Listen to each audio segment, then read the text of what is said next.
मेरे साथ बोलिए, भारत माता की।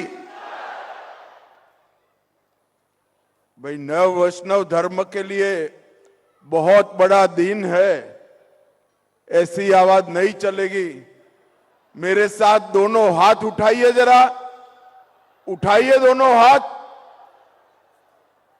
आगामी दिनों में फिर से भाजपा सरकार बनाने के संकल्प की मुट्ठी भींचिए और प्रचंड आवाज से बोलिए, भारत माता की। मंच पर उपस्थित सत्राधिकारी श्री अमलान ज्योति देव जी, श्री जोगेंद्र मोहन देव जी, ये दोनों सत्राधिकारी प्रभु की उपस्थिति में आज आसाम में एक बहुत बड़े दिन पर हम सब एकत्रित आए हैं। भाइयों और बहनों, आज श्रीमद शंकर देव का जन्मस्थान नौगांव, जो सालों से घुसपैठियों के कब्जे में था, उसको खाली कराकर विश्व प्रसिद्ध श्रीमद शंकर देव जी का स्थान बनाने का काम आज पूरा हुआ है। ये हम सब के लिए बहुत आनंद का विषय है। आज के कार्यक्रम में उपस्थित ये पूरे आयोजन को जिन्होंने संकल्प के रूप में लिया, ऐसे डॉक्टर हेमंत विश्व शर्मा, असम के मुख्यमंत्री जी, असम के पूर्व मुख्यमंत्री और अभी मोदी सरकार की मंत्रिपरिषद में केंद्रीय मंत्री श्रीमान सर्बानंद सोनोवाल जी, श्री बिमल वोरा जी, पवित्रा मार्गारेटा जी, श्री पीयूष हजारिका जी, श्री केशव महंत जी, श्री कौशिक राय जी, कामाख्या प्रसाद तासा जी, रूपक शर्मा जी, और आज श्रीमद शंकर देव जी के स्मृति में यहां पर लाखों लाखों की संख्या में आए हुए सभी श्रीमद शंकर देव और माधव देव जी के अनुयायियों को मेरा प्रणाम, मेरा नमस्कार। सबसे पहले महापुरुष श्रीमद शंकर देव जी, उनके चरणों में शीश झुकाकर प्रणाम कर कर मेरी बात की शुरुआत करता हूं। श्रीमद माधव देव जी, उनकी स्मृति को भी मैं विनम्रता पूर्वक प्रणाम करता हूं और आसाम की भूमि पर आया हूं, जहां मां कामाख्या विराजमान है। मां कामाख्या को भी सर झुकाकर प्रणाम कर कर मेरी बात की शुरुआत करना चाहता हूं। मित्रों, मेरा सौभाग्य है कि नौगांव की पवित्र भूमि, जहां महापुरुष श्रीमद शंकर देव जी ने जन्म लिया और जहां से नव वैष्णव धर्म को न केवल आसाम, पूरे पूर्वोत्तर में धर्म के रूप में प्रचारित करने का काम किया। ये नौगांव की पवित्र भूमि पर किसी भी व्यक्ति के लिए आना बड़े सौभाग्य की बात है, परंतु आज मेरे लिए विशेष सौभाग्य इसलिए है कि इस भूमि पर एक महान स्मारक श्रीमद शंकर देव जी का बना है। इसका आज शुभारंभ हेमंत जी और सर्बानंद जी के साथ करने का सौभाग्य मुझे मिला है। मैं आज भारत रत्न श्रद्धेय गोपीनाथ जी को भी याद करना चाहता हूं। अगर गोपीनाथ जी न होते तो हमारा ये आसाम, हमारे ये पूरा नॉर्थ ईस्ट भारत का हिस्सा न होता। गोपीनाथ जी ही थे जिन्होंने आसाम को भारत में रखने के लिए जवाहरलाल नेहरू को मजबूर कर दिया। हम सब गोपीनाथ जी के लिए बड़ी श्रद्धा के साथ ताली बजाकर उनको श्रद्धांजलि देने का काम करेंगे। मैं महान स्वतंत्रता सेनानी कनकलता बरुआ जी को भी नमन करता हूं और असमिया साहित्य के महान साहित्यकार रोखो राज लक्ष्मीनाथ बेजबरुआ की को भी प्रणाम करता हूं। मित्रों, आज बटद्रवा स्थान का लोकार्पण समारोह है और आज यहां महापुरुष शंकर देव अभिभार्व क्षेत्र बनाया गया है, जहां पर महापुरुष शंकर देव जी का जन्म हुआ।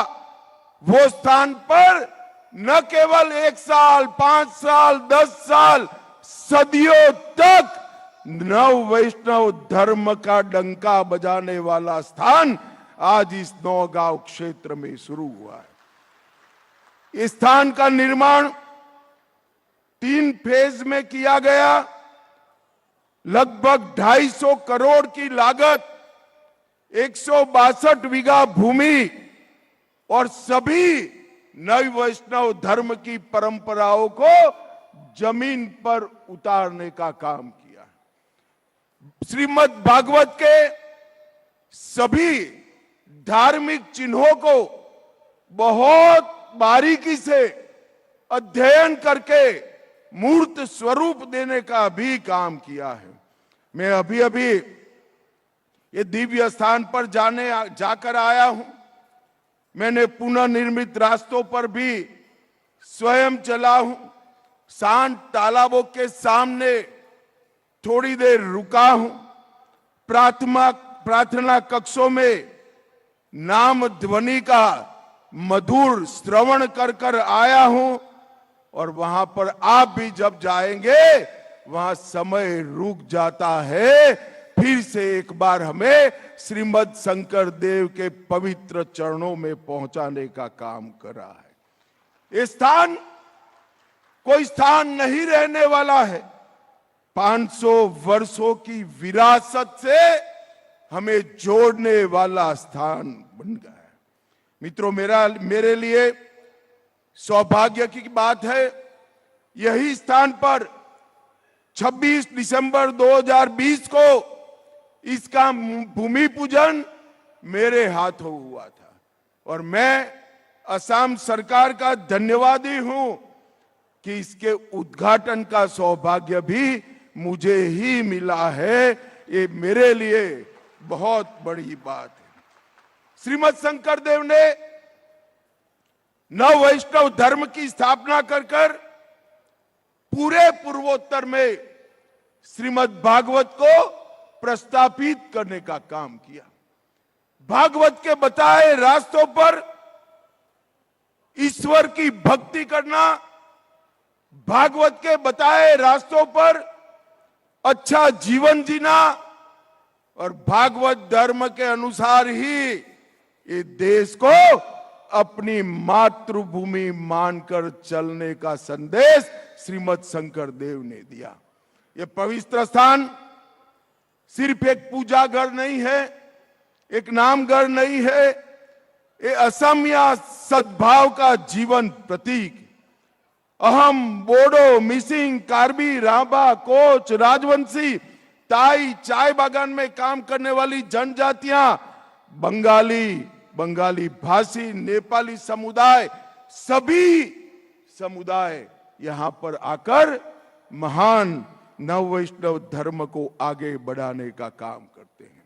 इसलिए ये स्थान हमारी असम की साझा संस्कृति को आगे बढ़ाने वाला स्थान बनने वाला है और सामूहिक भक्ति का भी स्थान बनने। महापुरुष श्रीमद् शंकर देव जी की एक शरण नाम धर्म परंपरा को आगे बढ़ाने का ये निश्चित रूप से काम करेगा।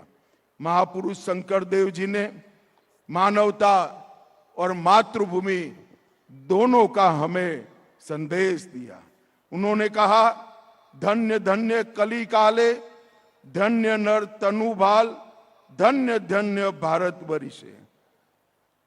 इसका मतलब है यह युग भी धन्य है, मानव जीवन स्वयं में महान है और भारत भूमि में जन्म लेना ये सबसे बड़े सौभाग्य की महान बात है। जो लोग भारत को तोड़ना चाहते हैं उनको 500 साल पहले श्रीमद शंकरदेव ने एक भारत का संदेश देने का काम किया था, जिसको आज हमारे प्रधानमंत्री नरेंद्र मोदी जी आगे बढ़ा रहे हैं।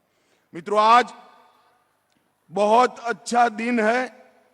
मैं कोई पॉलिटिकल बात करना नहीं चाहता, परंतु एक बात मैं जरूर करना चाहता हूं।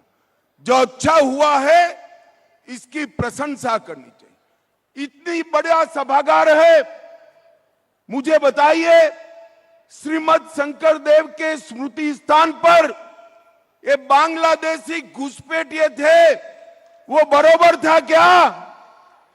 जरा जोर से बोलो, ये बरोबर था? आज हेमंत विश्व शर्मा जी को मैं बहुत मन पूर्वक बधाई देना चाहता हूं। इन्होंने इन पवित्र स्थान से घुसपैठियों को निकालकर फिर से नामघर की स्थापना करने का काम किया है। और मित्रों, ये अभियान पूरे असम के अंदर चला है। 1 लाख बीघा से ज्यादा भूमि घुसपैठियों से मुक्त कराई गई है। हमारा काजीरंगा का महान पार्क घुसपैठियों ने कब्जे किया था, वहां उनको भी खदेड़ने का काम आसाम सरकार ने हेमंत जी के नेतृत्व में किया है। ये कांग्रेस पार्टी सालों तक इनको आगे बढ़ाते रही। बात तो असम की संस्कृति की, परंतु 1983 में IMDT एक्ट लाकर उन्होंने घुसपैठिए को यहां बसने का कानूनी रास्ता बनाया। मैं आज श्रीमद शंकरदेव जी की भूमि पर कहना चाहता हूं, भारतीय जनता पार्टी का संकल्प है न केवल आसाम, पूरे देश से चुन चुन कर हम घुसपैठिए को निकालने का काम करेंगे, चुन चुन कर। और भाइयों बहनों, असम की संस्कृति एक घुसपैठियों के प्रभाव में दबती जाती थी। नरेंद्र मोदी जी के नेतृत्व में यहां हेमंत विश्व शर्मा ने इस संस्कृति को घुसपैठियों से प्रभाव से मुक्त कर कर आज मृदंग और ताल की आवाज के साथ नामघर में भक्ति संगीत सुनाई पड़ता है। ये बहुत बड़ी बात है। लगभग 1.29 लाख बीघा जमीन घुसपैठियों से हमने मुक्त कराई। ये कांग्रेस सरकार इतने साल रही, उन्होंने आसाम आंदोलन के शहीदों के लिए कुछ नहीं किया। अभी 10 दिसंबर को हमारे प्रिय प्रधानमंत्री नरेंद्र मोदी जी के हाथों से असम सरकार ने 40 साल तक जो स्मारक को नहीं बनाया, उनके बलिदान के लिए भव्य स्मारक बनाने का काम भी असम सरकार ने किया।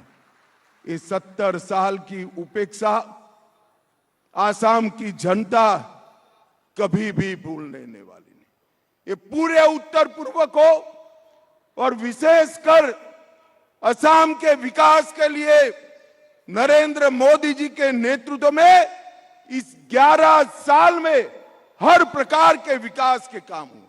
और असम में भी पहले 5 साल श्री सर्बानंद सोनोवाल के नेतृत्व में और अब 5 साल हेमंत विश्व शर्मा के नेतृत्व में, ये 10 साल असम के विकास के लिए सुवर्ण काल बनने वाला है मित्रों। और मोदी जी असम में, मोदी जी 11 साल में कुल मिलाकर 80 बार नॉर्थ ईस्ट आए हैं। और अपने आसाम में 11 साल में 36 बार मोदी जी आए हैं, 36 बार। नॉर्थ ईस्ट और आसाम में सबसे ज्यादा अपनी उपस्थिति दर्ज कराने वाला कोई प्रधानमंत्री है तो हमारे नरेंद्र मोदी है, नरेंद्र मोदी। और एक कांग्रेस पार्टी असम के हितों की बात करती है। 12 साल तक मनमोहन सिंह को असम ने यहां से राज्यसभा में भेजा और 10 साल में मनमोहन सिंह 7 बार सिर्फ असम आए थे और 7 बार में से 2 बार राज्यसभा का पर्चा डालने आए थे, पर्चा डालने आए थे। उनके लिए असम का पुनर्निर्माण, उनके लिए असम की संस्कृति, उनके लिए असम का विकास, उनके लिए असम की शांति, ये सिर्फ भाषणों का मुद्दा है। सालों से असम में कई प्रकार के आंदोलन चले। हमारे युवा हाथ में बंदूक लेकर, AK-47 लेकर यहां पर खून की नदियां बह रही। भारत सरकार ने मोदी जी के नेतृत्व में 2020 में बोडो समझौता किया, 21 में कार्बी समझौता किया, 22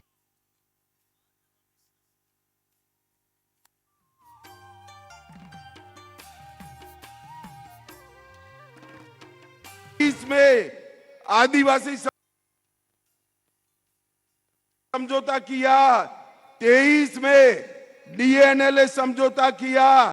आज श्रीमद शंकर देव का नाम स्मरण से हमारे कान पवित्र हो रहे हैं। ये 11 साल में असम और पूर्वोत्तर की शांति के लिए नरेंद्र मोदी जी ने कई कदम उठाए हैं। और मित्रों, ये सारे समझौते सिर्फ कागज पर नहीं रहे हैं।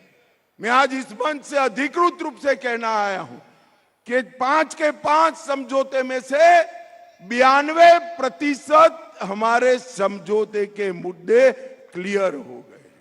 और एक बार कमल फूल की सरकार बना दो, 92% को हम 100% 100% तक पहुंचा देंगे। भाइयों बहनों, मोदी जी का सरकार में ढेर सारे संस्कृति को बढ़ावे के भी काम हुए। 11,000 से अधिक कलाकारों का बिहू नृत्य आज न केवल भारत, पूरी दुनिया इसको देख रही है। यूनेस्को की विश्व धरोहर में चराईदेव मोईदम को शामिल कर विश्व भर के यात्रियों को यहां लेने का काम किया। और लचित बरफुगन को सिर्फ आसाम जानता था, मोदी जी ने उनको पूरे देश में पहुंचाने का काम किया, पूरे देश में। मैं ही गया था वो कार्यक्रम में। देश की 23 भाषाओं में लचित बरफुगन के जीवन चरित्र को गुजराती, मराठी, ओडिया, पंजाबी, तमिल, तेलुगु, मलयाली, हर भाषा में लचित बरफुगन के चरित्र को भाषांतरित करने का काम किया। और हमारा एक गौमसा है ना, जरा जोर से बोलो, है ना, इसको GI टैग दिलवाने का काम भी नरेंद्र मोदी और हेमंत विश्वकर्मा के समय। 16वीं शताब्दी का वृंदावनी वस्त्र, जिसको एक प्रकार से श्रीमंत शंकरदेव ने डिजाइन किया था, वस्त्र पर वृंदावन में श्री कृष्ण के बचपन के जीवन के सारे प्रसंग उकेरे जाते हैं। वो वस्त्र को भी प्रदर्शनी के माध्यम से पूरे देश में लोकप्रिय करने का काम नरेंद्र मोदी जी ने किया। मित्रों, सिर्फ सांस्कृतिक विकास नहीं, हमने ढेर सारा विकास के काम भी किए। ये कांग्रेस सरकार में असम से उनके प्रधानमंत्री जाते थे, 10 साल में 1,28,000 करोड़ रुपए दिए। जरा जोर से बोलो भाई, 10 साल में 1,28,000 करोड़। कितना? अरे जोर से बोलो कितना? और नरेंद्र मोदी जी ने 14 से 26 में 1,28,000 करोड़ के सामने 15 लाख करोड़ रुपया असम के विकास के लिए खर्च किया। ये फर्क है भाजपा सरकार और कांग्रेस सरकार के बीच। वो भाषण करते हैं, हम काम करते हैं। बोगीबील का ब्रिज आज देखने के लिए पूरी दुनिया उमड़ पड़ती है।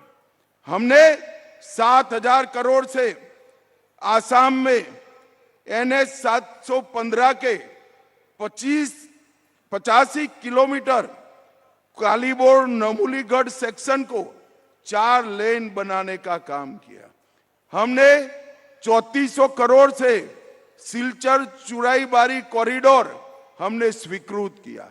22,800 करोड़ से मेघालय से असम पंचग्राम तक का 170 किलोमीटर रोड को स्वीकृत किया।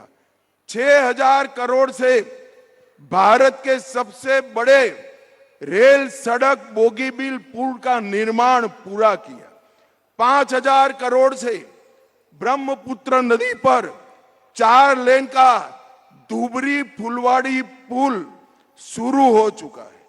2,000 करोड़ से ढोला सदिया पुल का निर्माण 2017 में किया और NESIDS 646 करोड़ से 19 सड़क और पुल की योजनाएं हमने करी और 6 लेन पुल एक दूसरा ब्रह्मपुत्र पर बन रहा है। रेलवेज, एयरवेज और कई जलमार्ग, सर्वानंद जी बैठे हैं यहाँ पर, लगभग 8,000 करोड़ का खर्च कर देश भर के यात्रियों को जल मार्ग से आसाम तक लाने का काम भारत सरकार ने किया। लसित बरफुकन की 84 फीट ऊंची प्रतिमा बन गई। भारत में निर्मित पहला स्वदेशी क्रूज जहाज MV गंगा विलास वाराणसी से डिब्रूगढ़ तक यात्रा कर चुका है। स्वास्थ्य के क्षेत्र में कितने मेडिकल कॉलेज खोले, IIM की स्थापना हुई, नवोदय स्कूल खोले गए। स्वास्थ्य में एक बहुत बड़ा काम हुआ है। 1100 करोड़ की लागत से 750 बेड का एम्स अपने आसाम में देने का काम नरेंद्र मोदी जी ने किया। भाइयों बहनों, इसके साथ टाटा का सेमीकंडक्टर का यूनिट 10,600 करोड़ से ब्रह्मपुत्र घाटी उर्वरक निगम लिमिटेड का नया परिसर 11,000 करोड़ से 13 लाख मैट्रिक टन यूरिया के उत्पादन की व्यवस्था और ढेर सारी प्राइवेट इंडस्ट्री आसाम में आ रही है। आसाम अब आंदोलनों की जगह विकास की भूमि बन गई। दिल्ली में एक समय में आसाम को प्रॉब्लम खड़े करने वाले स्टेट के रूप में जाना जाता था। मैं कल ही गुजरात के उद्योगपतियों को मिलकर आया हूं। उन्होंने कहा आसाम अब पूरे पूर्वोत्तर का ग्रोथ इंजन बनकर देश को विकास के रास्ते पर ले। ये परिवर्तन जो आया है, ये परिवर्तन केंद्र में 11 साल तक नरेंद्र मोदी जी की सरकार और यहां 10 साल तक सर्बानंद सोनोवाल और हेमंत बिस्वा शर्मा की सरकार में आए। और इन्होंने क्या किया? घुसपैठिए घुसाए, वोट बैंक बढ़ाने के लिए आसाम की संस्कृति का हास किया, आसाम के संस्कार को, आसाम के साहित्य को, आसाम के पहरवेश को, आसाम की पूरी संस्कृति का नीचे ला जाने का काम कांग्रेस ने किया है।